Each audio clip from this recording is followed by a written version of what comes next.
by your 50s, probably if you are self-aware, you have developed strong intuition about what does and does not work in relationships.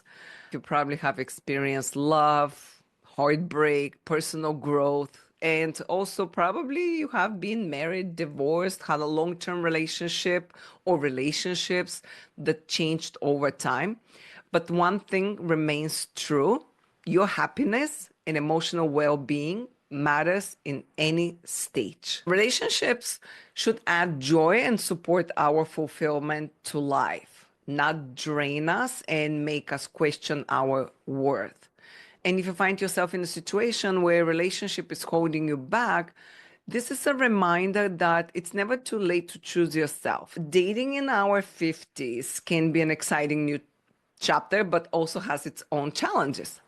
For many, it brings up old wounds, fears, patterns that have followed us through decades of relationships. It's not impossible to change. Of course, we are here to grow and change, and it is absolutely possible. I'm living proof. I was anxious, avoidant before, and now I am securely attached. And if you don't know about attachment theory, please do go and read the book called Attached, or just Google search, and there's so many videos and articles about it. But this is one of the most important things for someone to know, especially in a relationship or going to be in one, to know yourself and to recognize your patterns.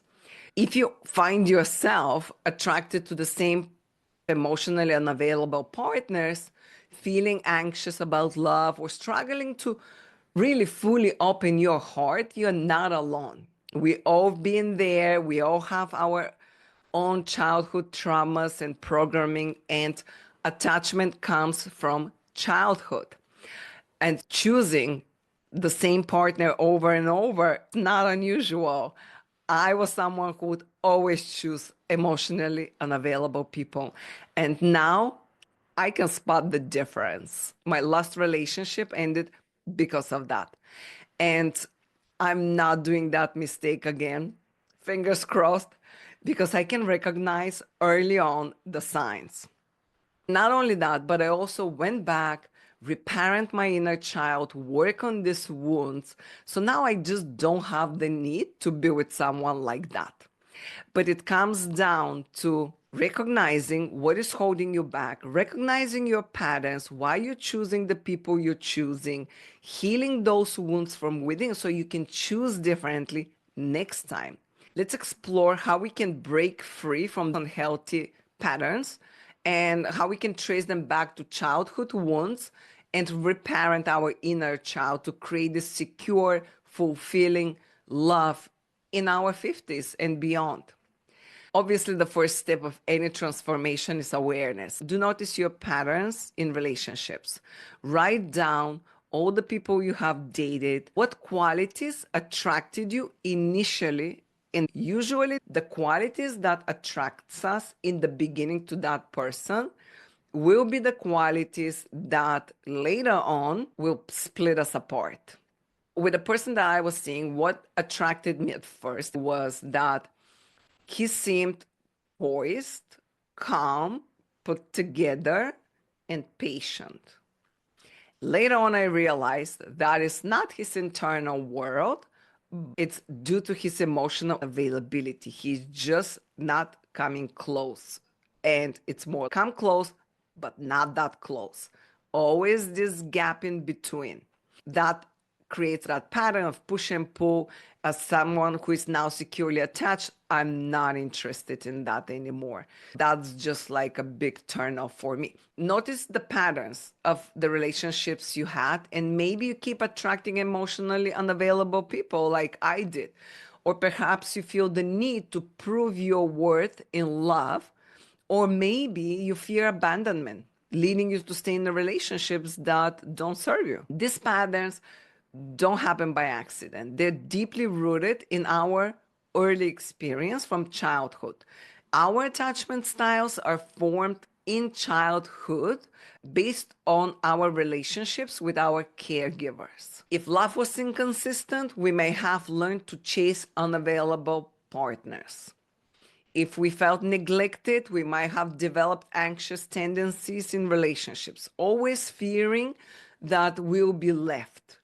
The good news is we're not bound forever by these patterns. By looking back and understanding where these fears come from, what are these fears, you can start rewriting these beliefs that you have about love, about relationships, then start choosing differently because you naturally will be drawn to different characteristics of people.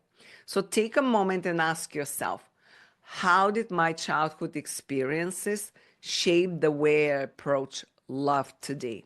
What beliefs about love and relationships did I adopt from my parents or from my early role models? How was I loved? It's so important to go back and reparent this little child because very often when we're in a relationship and conflict arises, it very often stems from something triggered in us back from childhood. And learning to reparent, give the reassurance of that little child, it's so important because then we rely on ourselves and we don't give our power away to other people because you will look within and talk to your inner child that probably it's triggered by that person, what they say or did, and you can reparent it. Healing begins with reparenting. This means giving your child the love, security, and validation that they needed and did not receive in the past. And there's a process of grieving the parent that you never had, grieving that the love that you wanted and needed you didn't have, that the person that was supposed to love you hurt you. And there's big grief in that and pain and hurt. These beliefs about love and our worth, they come from childhood and they're so deeply ingrained in us that we use them subconsciously, not intentional. We're not consciously going and reacting in this way. It's subconscious, it's just programming. And so they're in the dark, they're our shadows. So it's so important for us to bring them into light. When we bring those shadows into light, they lose its power. That is why it's very important to exactly know what beliefs we have about love that shape the way we view love and relationships and towards ourselves. If you learn that love had to be earned, remind yourself daily that you're inherently worthy of love just as you are. If you fear abandonment, practice self-soothing techniques that reassure your inner child that you are safe.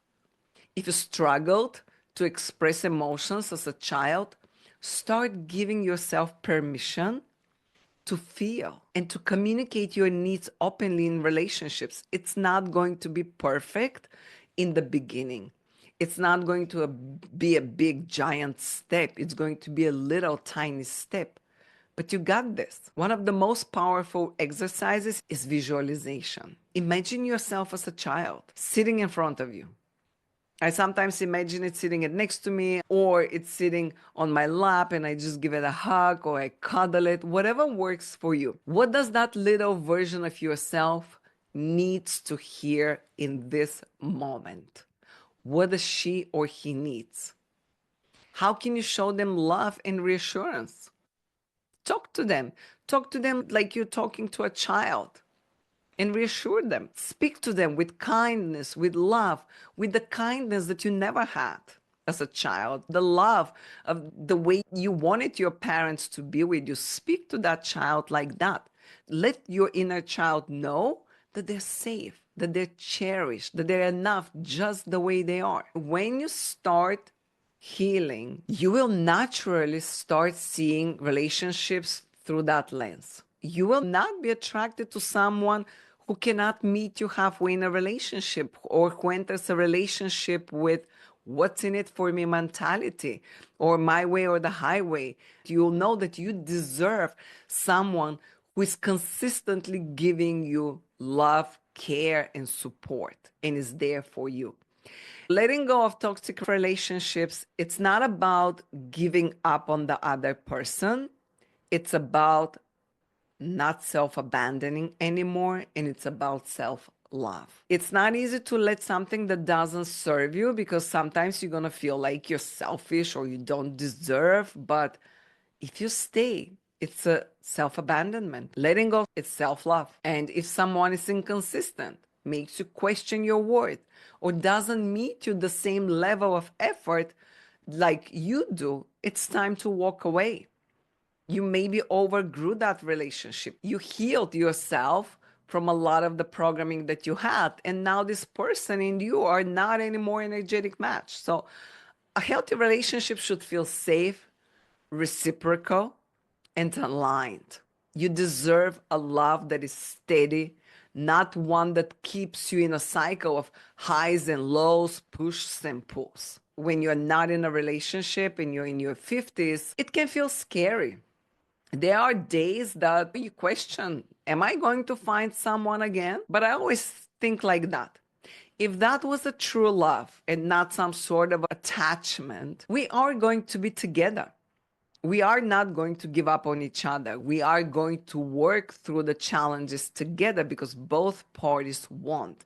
When it's meant to be, will be. But if something leaves my life, means it's meant to live my life. If two people don't choose each other, they're not meant for each other.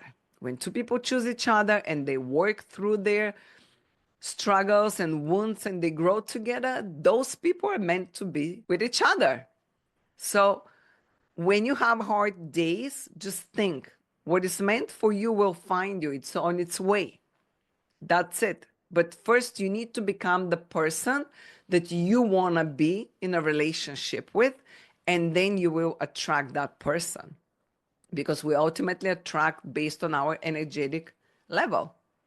It can be scary to be alone in your 50s, but also it's a beautiful opportunity to redefine love on your own terms. Now you have healed, you have grown, so you can redefine what love is. Who do you want in your life? What experience of love do you want now? You're no longer dating from a place of unhealthy wounds, but from a place of self-awareness and emotional security. And I cannot stress this enough, but you have to be okay with being alone. If you are not, you are going to be desperate to be in a relationship just so you don't be alone. Don't go shopping when you're hungry, because you're going to buy everything from the store that you do not need. Don't go dating when you are feeling lonely and desperate. You need to feel okay with yourself, by yourself, and approach dating with finding the person to enhance your life, to do things that are fun and joyful. It's 50s, it's the best years now. The kids are grown. Now it's a time where you can redefine love. You can find the love that you want. You're not desperate to find the love just to find someone and be with someone. Place trust on the journey and on the future and the universe. Trust that the right person will meet you at the right level. And most importantly, trust yourself. Let go of the outcome. Be in love with life, be in love with yourself, and you will attract your person. I would rather be alone and be in peace than walk on eggshells and be in an unhealthy relationship. It's not about settling. It's about thriving. You can do it now on your own terms and from a place of healing. And I'm going to give you a few journaling prompts for healing that childhood wounds and unworthiness. What are some reoccurring patterns in my past relationships, and how might they connect to my childhood experiences? What messages did I receive about love and worthiness as a child? How have they influenced my dating choices? When I feel triggered in relationships, what is my first instinctive reaction? How can I respond in a way that nurtures my inner child instead? How can I practice self-love and self-validation so that I no longer seek them from partners? What does a secure, loving relationship look and feel like to me? How can I align my actions and choices with that version? Take your time, sit and reflect. And notice during the day, a lot of thoughts will come, answers to these questions when you sleep, when you wake up. Notice what comes up for you. And take everyday time to journal. And remember, the most important relationship is the one we have with ourselves. I'll see you next time. Ciao.